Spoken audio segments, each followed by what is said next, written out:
वाले यदि तीन संख्याओं का अनुपात 5:6:8 है तो उनके वर्गों का योग 1250 है तो उन संख्याओं का गुणनफल ज्ञात कीजिए।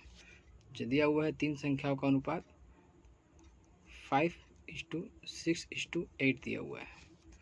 तो मान लीजिए पहली संख्या क्या हो जाएगा 5x, दूसरी संख्या 6x और तीसरी संख्या 8x।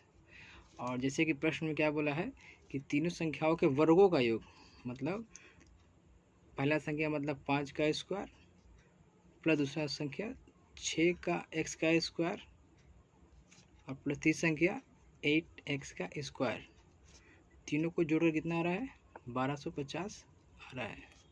तो 5 का स्क्वायर 25x स्क्वायर, 6 का स्क्वायर 36x स्क्वायर और 8 का x स्क्वायर 64x स्क्वायर बराबर 1225।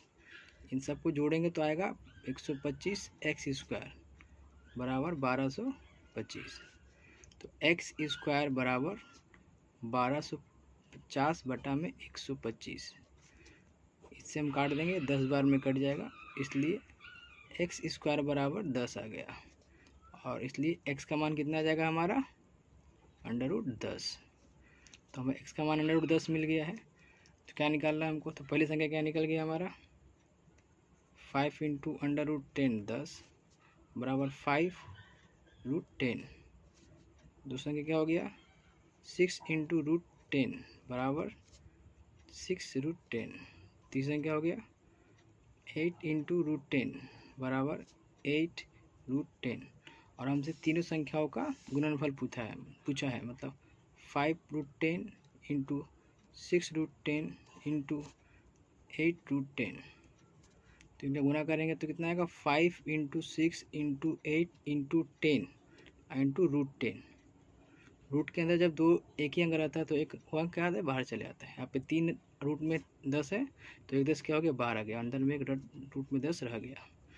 तो 6 × 25 30 8 240, 240 में 10 से गुना करें तो 2400√10। ये हमारा संख्या का आंसर आ गया। इसी पर एक सवाल और है, बोला है किसी संख्या को इस प्रकार दो भागों में विभाजित किया जाता है कि एक संख्या दूसरे भाग से 14 अधिक है और दोनों भागों का अनुपात दिया है 7:5। तो वह संख्या ज्ञात करना हमको। तो अनुपात जिसे दिया हुआ है 7:5। तो पहला भाग मेरा हो गया 7x, दूसरा हो गया हमारा 5x। तो क्या बोला प्रश्नानुसार कि दोनों संख्याओं का जो भाग है उन दोनों का अंतर, मतलब से बड़ा में से हम छोटा को घटाएंगे तो किसके बराबर है वो 14 के बराबर है। तो यहाँ पे 2x चला आएगा किसके बराबर 14 के बराबर। तो x बराबर 14 बटा में 2।